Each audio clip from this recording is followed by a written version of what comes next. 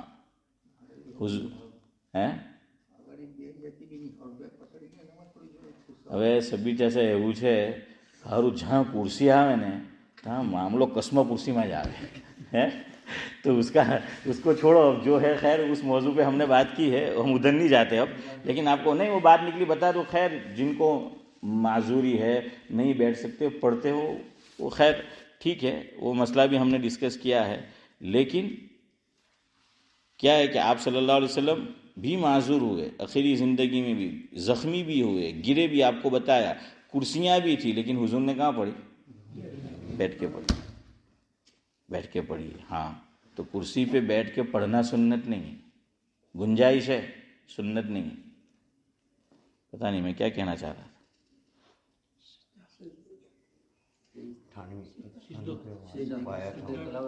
ہاں جزاکم اللہ. سجدہ جب شروع ہوا نا، آپ نے دیکھا ہوگا شاید وہ لوگ ٹیبل رکھتے تھے اور سجدہ کہاں کرتے تھے؟ ٹیبل پر. دیکھا ہے نا، شروع میں وہ ٹیبل رکھتے تھے اور ٹیبل کے اوپر کچھ گدا تکیا یا ایسی کوئی چیز رکھتے تھے اور اس کے اوپر کرتے تھے. پھر علماء نے منع کیا، نہیں یہ بھی ثابت نہیں ہے کہ کوئی چیز رکھ کے سجدہ کرو. کرنی ہے تو یا تو فلور پر کرو یا اشارے سے کرو. یاد رکھنا دو چیزیں، یا تو زمین پہ سجدہ کرنا حضور سے ثابت ہے یا پھر اشارے سے کرنا ثابت ہے. کوئی اور چیز سامنے رکھ کر سجدہ کرنا حضور سے ثابت نہیں ہے، صحابہ کرام سے ثابت نہیں ہے. اب لوگوں نے شروع کیا تو پھر علماء نے منع کیا جب پتہ چلا. تو اس لیے اب مسجد میں تو ایسا نہیں ہوتا، لیکن گھروں میں بعض مائیں ایسا کرتی ہے کہ وہ پڑھے گی تو سامنے کیا ہے، بیڈ ہے یا کچھ ایسی چیز ہے، عبداللہ بھائی کیا کرتی ہے، وہ اس پہ جا کے سجدہ کرتی ہے. غلط ہے. سجدہ بھی اشارے سے کرو اور رکوع اور سجدے میں فرق کرو. رکوع کا سجدہ کم ہوگا، کم جھکیں گے، اور سجدے میں اس سے کچھ زیادہ جھکنا ہے، بس یہ فرق ہو گیا. اب بعض لوگ کہتے ہیں کہ ہم نے رکوع یوں کیا تو سجدے میں فرق ہونا چاہیے کہ ٹیبل پر کرے تو کچھ کیا ہے پتہ چلے سجدہ. نہیں، بس خالی اتنا کرو. یہاں تک فقہا نے لکھا. بعض مرتبہ آدمی اتنی عمر طویل ہو جاتی ہے لیکن صحت مند ہوتا ہے پھر بھی، لیکن یہ جو کمان ہے وہ ٹیڑھی ہو جاتی ہے. اس کو اردو میں بولتے ہیں کبڑا ہو جاتا ہے. کیا ہو جاتا ہے؟ کبڑا ہو جاتا ہے. میں گیا کچھ سال پہلے باٹلی ہنری اسٹریٹ ہے حافظ صاحب، آپ نے دیکھی ہوگی مسجد، مولانا عبدالرؤف صاحب والے. تو کچھولی کے ایک صاحب تھے، سمجھتے تھے، بڑی عمر کے. انہوں نے دوسرا نکاح لاجپور گارڈا فیملی میں کیا تھا. نام میں بھول رہا ہوں، نقدی ہی تھے شاید، پتہ نہیں، وہ اوپر رہتے تھے. ماشاء اللہ ان کی کیا ہے، یہ کمر یوسف بھائی جھک گئی تھی. بڑے میاں چھوٹی گاڑی تھی، خود ڈرائیو کر کے آئے، خود، اور آ کر نماز ماشاءاللہ فرسٹ کلاس، کرسی پر نہیں بلکہ جیسے عام ہم پڑھتے اس طرح انہوں نے، میں نے خود دیکھا. اور میں نے پھر پوچھا تھا کہ وہ بڑے میاں ہر نماز میں آتے ہیں اور اسی طرح جو ہے وہ نماز پڑھتے ہیں. لیکن یہ جب کبڑا ہو جاتا ہے، کیا ہے، اس کو بولتے ہیں کمان ہو جانا. تو بعض نوجوان ہوتے ہیں ہر جگہ. تو ایک بڑے میاں تھے تو اپنے تھا کہ سیرنا ماتھے ہوں ہوئی سوا سیر ہوئے ہے نا. تو بڑے میاں کو پوچھا، چھیڑا کہ બાજી આ કમાન કેટલામાં લીધી? તો કે દીકરા ફિકર ન કર, મારી ઉંમર પર પહોંચશે ને અલ્લાહ ફ્રીમાં દે.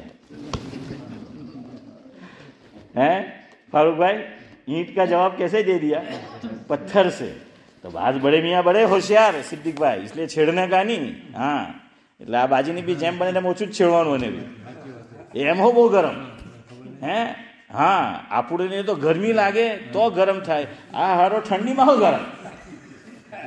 تو برابر ہے نا. ہاں تو کیا ہے، وہ کبڑا ہے. اس نے کہا کہ پھر ایک اور بڑے میاں کو پوچھا، وہ جا رہے تھے جھکے جھکے.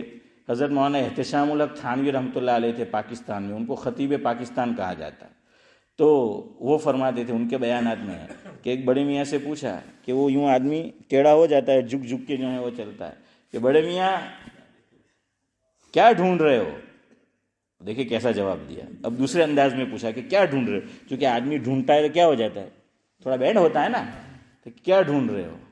کہ جوانی کھو گئی ہے، کم بخت مل نہیں رہی. ہے جوانی کھو گئی ہے، کم وقت مل نہیں رہی، اس لیے اس کو ڈھونڈ رہا ہوں.